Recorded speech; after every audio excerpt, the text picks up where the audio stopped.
Rosalind, Adapt like to talk to executives who've been involved in change projects in their organisation to understand their journeys and what actionable advice they might give to peers in other organisations. So it would help me to start.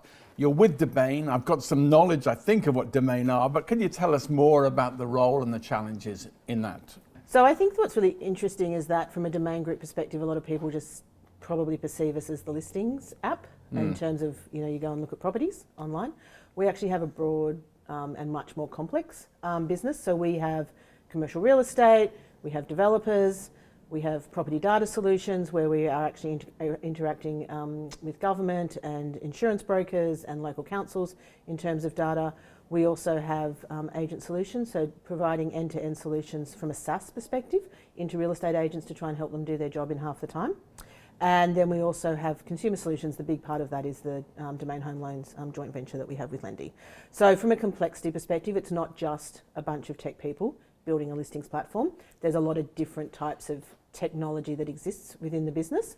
And then I think also from a challenge piece is that COVID, we could pick up our laptops and all go home fairly quickly. So we don't have the same frontline worker challenges that hospitals or building sites have.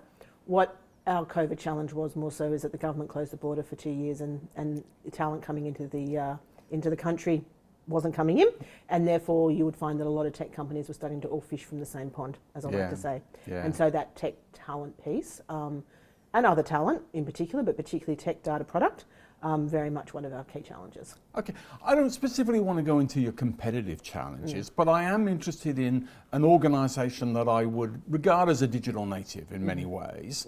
How you have refined or finessed, you talked about there about a working model which has been hybrid from the first day. What have you done to sort of help workers collaborate in an environment like that? Sure. So we actually sent our workers home before the government asked everyone to work from home. So we made a choice that we could, so we did.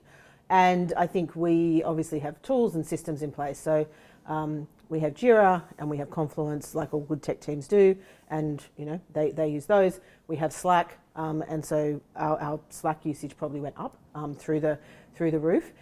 We also changed the way we actually met in terms of from an organisation perspective. So teams started to have stand-ups maybe once or twice a week, short stand-ups like 15 minutes to sort of for check-ins and those types of things. So it wasn't about what are you doing, it's like how are you, etc.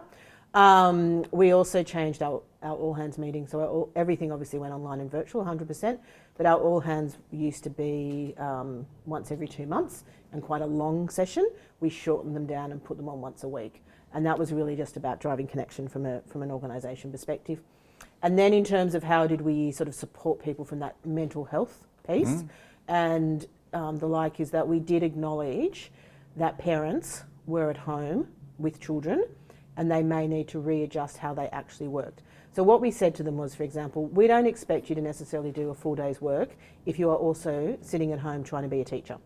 So think about what you can do and time box your life. And it's up to you to talk about this with your manager. So we didn't dictate what people did, but we said, time box your life and think if you can only do 3 hours of work, say in the morning, and then you need to take some time out to look after your child, and then you might be able to come back online at night and do another couple of hours. That's only 5 hours in a day.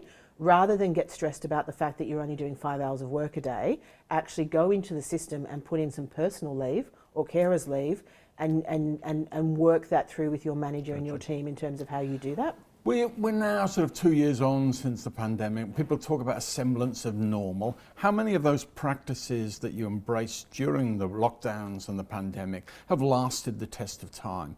Is there a new normal, or are we switching back to what we were before?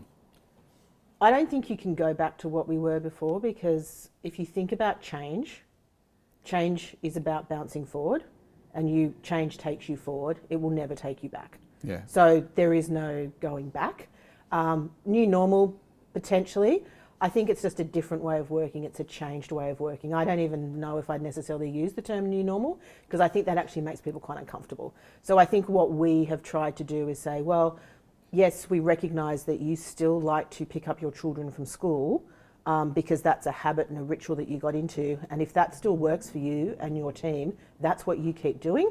And it is about you being an adult and having an adult conversation and saying, this still works for me. So on the Tuesday, I am now going to still pick up my child from school at 3:30 and spend an hour with them at home.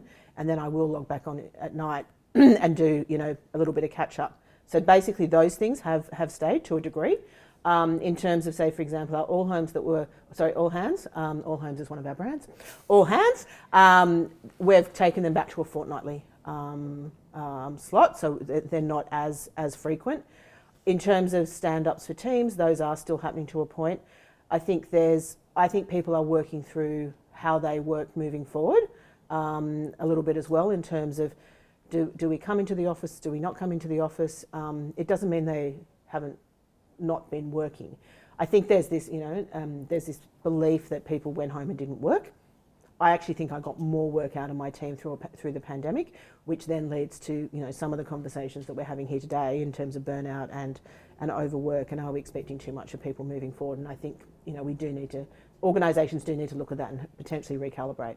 That's an interesting point, though, the burnout of employees, because I can imagine Domain is in a competitive marketplace, Yep. and with high expectations on its team and its deliverables.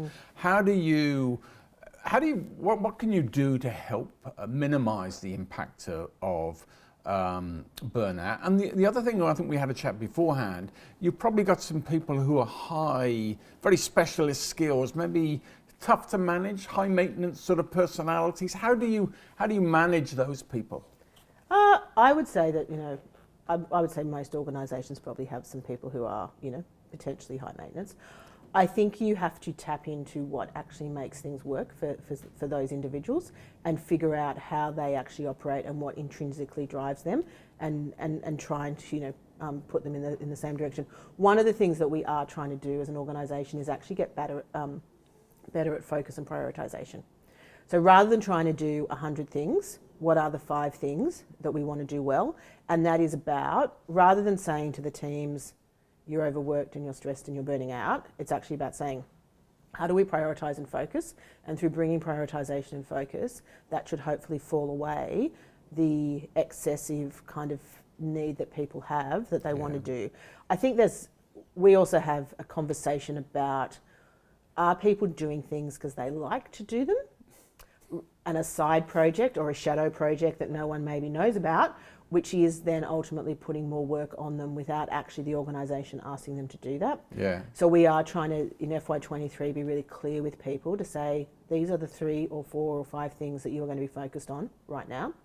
Nothing else is going to count towards anything. So these are the things that we need you to do to try and channel people back into being able to get that better balance back. This conference focusing on human-centric technology and the value it can create, where do you see technology complements your work as a CHRO? I actually have to say that I'm not a lover of systems and technology, even though I work in a technology business, and that's okay. I think the best thing it can do is not be there at all. And what I mean by that is, if it's hard and it's difficult to use, it doesn't actually, so the seamless, streamlined, technology operating in the background and helping people do things and be more efficient and be more effective, that's what technology should be doing. The minute technology becomes hard and difficult and people, know that they're using it, if that makes sense, then that's actually when it starts to create issues. And so we are genuinely asking ourselves the question in terms of, do we have the right technology as a business to help set us up for the future? Okay. Final thing I want to ask, Rosalind, is around metrics on tracking on performance engagement, performance sentiment, that sort of stuff. What's your thoughts on, sentiment analysis, and what sort of metrics keep you aware of how employees are? So this is probably my view. I'm going to caveat to say this is the Ros view of the world, not necessarily a Domain view of the world, is I am not necessarily in love with employee engagement scores. I think they don't necessarily truly reflect what people are feeling, and it can be a little bit of a vanity score for managers, as someone said to me once.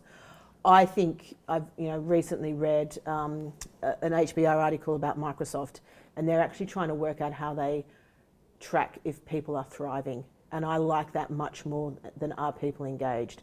And from that sort of, and so I don't have the answer, but what I'm trying to do is find the answer about how you find a better people metric that really helps set organisations up for success. And if you think about people thriving, so people have agency over their work, people are not burning out, you know, they've got the balance that they need, they feel like they're in control, they're not being, you know, micromanaged or those types, whatever those things are.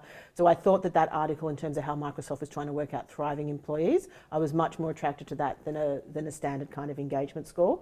I think the other thing about it is from a culture piece, we actually do have a culture dashboard that we use, from an organisation called Making Work Absolutely Human.